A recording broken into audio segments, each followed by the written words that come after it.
Hi my gardening angels, welcome back to my channel. If you are new here, I am Jess and today I'm so excited because we are going to be starting our succulent seeds. I bought these seriously several months ago and I've just been so busy and haven't been able to start them. But we have so many different varieties here.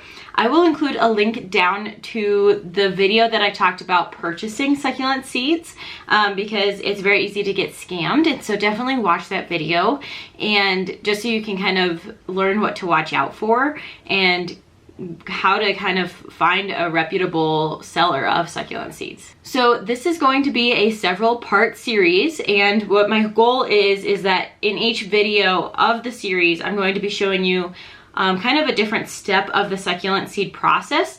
The thing is I'll make a whole video at the very end, but this is going to take me probably a year to actually grow and go through all of the steps. And so I'm just going to take you guys on the journey with me while I do it. And so today is the first video of this series, part 1. And so I'm going to go over how to plant the seeds, what type of soil medium you need, how to set them up, where to set them up, light, water, all of that good stuff. And then once we get it set up, I'm hoping to show you a little update at the end of this video, and we'll have a part 2 coming out soon. So first topic is why grow succulents from seed, and also when to grow succulents from seed. So if you have a grow light, you can really grow succulents any time of the year. It doesn't really matter. Otherwise, you'll just want to have a really sunny location. I personally wouldn't try to grow succulent seeds outside unless you have a very controlled area, just because they're going to be very susceptible to wind and weather and temperatures dropping. So if you can grow them inside, that's probably ideal. As far as the why, I only grow succulent seeds in very specific instances, and that is when I find a succulent that I want that is considered more rare or hard to find, different things like that. If I can find the seed for that, that's usually how I end up going with it, because I don't want to spend $40 on one succulent for it to maybe die. But if I can buy a pack of seeds for $3 or $4 and get 10 of those succulents eventually, then that is definitely the method I'm going to be going. So I have done this with hedgehog cactus and Echeveria lawis. So this here is my Echeveria, one of my Echeveria lawis that I grew from seed over this past year and a half. And you can see he's still pretty small, but about a 2.5 inch one of these would cost $40, and I'm not that dedicated. So this is a great time to grow from seeds if you want a specific variety that's just a little bit too expensive for it to be rational. So now let's talk about the supplies needed, and I'll list them right here so you can see them in the screen. So obviously, the first things first, you're gonna need some succulent seeds. So you can either collect these yourself from your flowers that have bloomed from your succulents that you've pollinated, or you can purchase them. I will include a link down below to my favorite shop. It is rareplants.me, and that's where I buy all of my succulent seeds now. I have bought from Etsy and from several Etsy stores in the past. And the trick with Etsy is that it's really hard to tell who's a reputable seller or not, which I go over in my scams video. So definitely go check that out. But you'll need some succulent seeds. So then next, you're going to need a container to start your succulents in. These are the containers that I'm going to be using. I have a lot of them because I have a lot of seeds, but this is honestly just a produce container that I am upcycling. This is what my spinach came in when I bought it. And so what's great and perfect, and this is what I want you guys to look for as well, is a clear container. So one where light can go through on the sides, can go on the lid. That's going to be your best bet. And then the second quality that it needs to have is that it needs to be actually able to be sealed. The lid needs to be able to be sealed. I've used saran wrap in the past, or plastic wrap, and it just doesn't work as well. If you can actually seal the container, it works so much better. So definitely you'll want one of something similar to this. You can just grab some cheap plastic Tupperware, or something like this that it's going to be trash anyway. So this is what I'm going to be using. Just make sure that you can ruin it, because we will be cutting holes in these.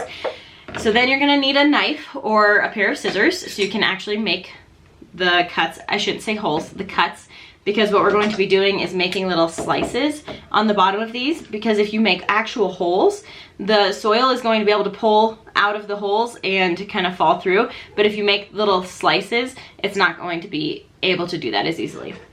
So you'll need a cutting device. The next item that you are going to need is sand.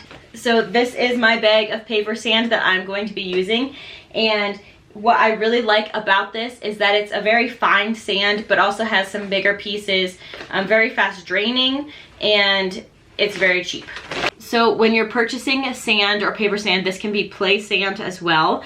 Just make sure that it is not treated for weeds, because if you have a herbicide in your sand, your succulent seeds, which are plants, are not going to grow. So make sure that it is not treated, whatever you do use. But for sure you are going to need sand. I've tried other potting mediums and you can sure try them, but sand has definitely proven to be the most effective. So with my soil medium today, I'm going to be combining a few different things, but if you want to just purchase one type of potting medium, make that be the sand.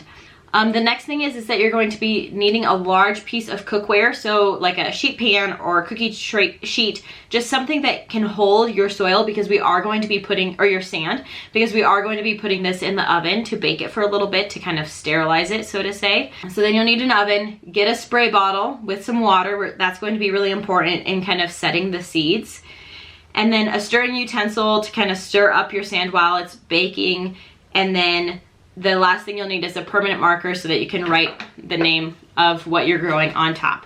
Permanent marker is great because water doesn't rub it off, only alcohol does. So it should stay on our containers very easily. So then the other two items that I'm going to be adding that are completely optional for you are pumice, and I buy my pumice from General Pumice Products. Link is going to be down below for that one.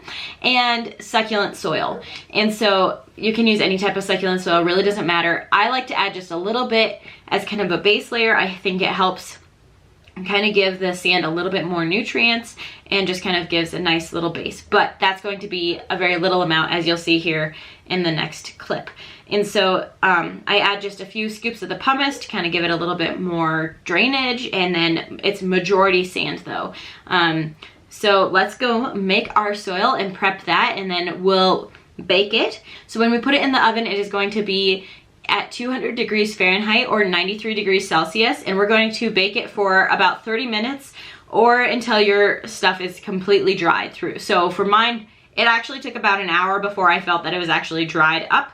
That was kind of my indicator, just making sure that it was very well baked through. My sand had a little bit of moisture in it, so I just wanted to make sure to cook that out. Really, the cooking process is going to be extremely important, and I urge you not to skip this step because it's going to help minimize the amount of like bacteria and fungus and mold and all the fun organisms that will like to grow in our very humid little terrarium or greenhouse, so to say. And so if you can eliminate that as much as possible before filling up your containers, that's going to be ideal. So let's go ahead and get started on that.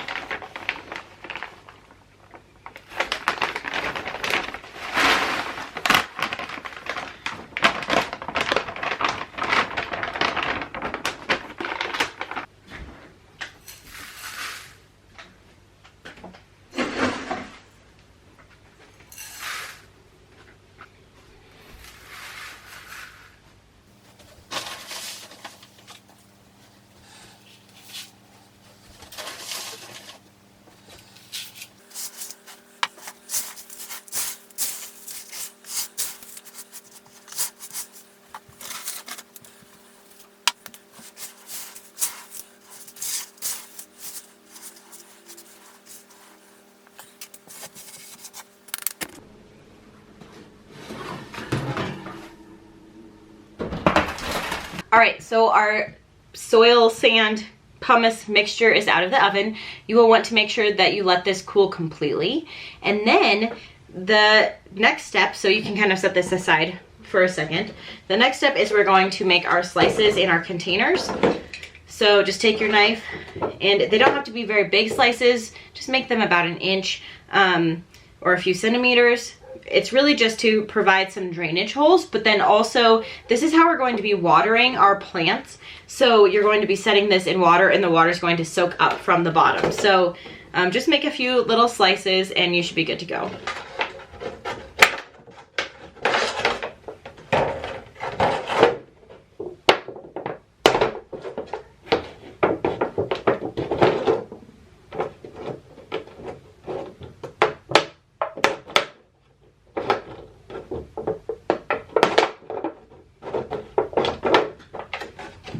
So I put 4 little slices in here, really nothing too specific. So now that we have our slices done, we are ready to load up the trays. I'm very excited for this. So since you just went through all of the work of sanitizing your soil, as best you can, obviously it's not really sanitized. Just try to make sure that when you do touch the soil, your hands are clean, your containers are clean as best you can. Obviously we're not going to be able to prevent everything, but just do your best to try to keep it as sanitary as possible. So I'm just going to scoop up.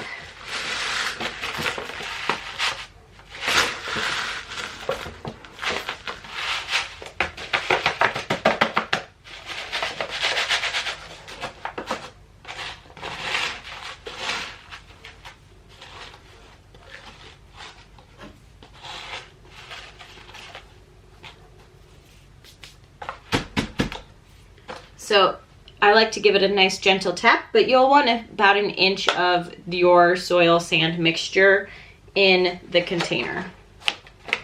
So you can see that here. So then the next step, now that we have all of these filled up, is I'm going to go set these in the sink and just fill up your sink with some water or a tray or something, and then go ahead and set this down in that. And you should visibly able to see the sand get wet. And so just wait until it is completely soaked through and I'll meet you back here in a second. So now you can see that my soil is nice and wet. It's a little bit darker. It is nice and saturated, which is exactly where we want it for planting the succulents next. So let's see here. I have so many different varieties of succulent seeds to choose from. Okay, so I think I have a few picked out. So I'm going to be doing 2 in this container, and these are the names of them.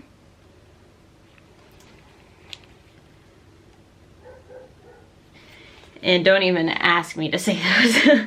But I'm going to plant those 2 in here. I'm hoping that they'll look different enough that I can really differentiate between the 2. I'm going to try to stick to half and half, but they always kind of get mixed up a little bit. And then I will do this one. And how about an Echeveria? Now, typically I would say try to stick to 1 per container, but I have so many succulent seeds in only so many containers. And so I'm going to just do 2 in each. And if I really need to, I can always pull out the ones that are growing a little bit faster or at a faster rate. But really, you keep the lid shut for so long, it doesn't really matter anyway. So now we're going to be putting the seeds in the trays, and the seeds are extremely small. So some of these look like literal dust. So just be really careful with those. Just go slow and make sure that you don't try to put a whole bunch of seeds in one spot. Try to sprinkle them throughout. So let's get a little bit of a close-up and I will show you how I'm going to kind of spread these out a little bit. So I don't even know if you guys can see these seeds, but they are so small. I'm going to take a sheet of paper and pour my seeds out on this sheet of paper so I can see them all individually. So I think I got all of them out here. So I'm going to try to put these ones on this half.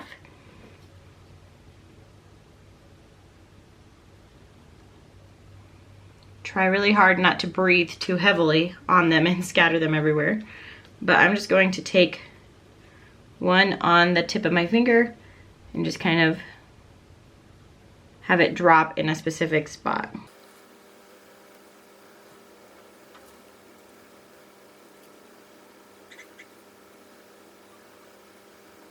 Okay, so those were the last of these seeds. And what I'm going to do is just try not to touch this area. You do not bury these because they are so small and they actually need the light to germinate. So I will show you once I get these ones settled what I'm going to do next. These ones are a little bit of a larger seed. So they're going to be a lot easier to kind of spread out and see where I plant them. So now that all of my seeds are in the container, I'm going to gently tap them out. And what this is going to do is try to settle the seed onto the soil. Then with my spray bottle, I'm going to gently mist it. And what that is going to do is hopefully settle the seeds down to make sure that there's good contact made with the sand.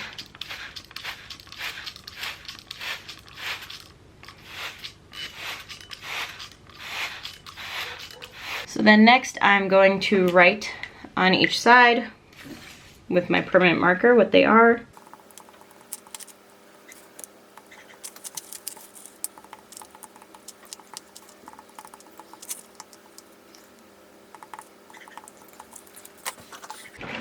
So now that the labels are on there, you can simply snap on the lid.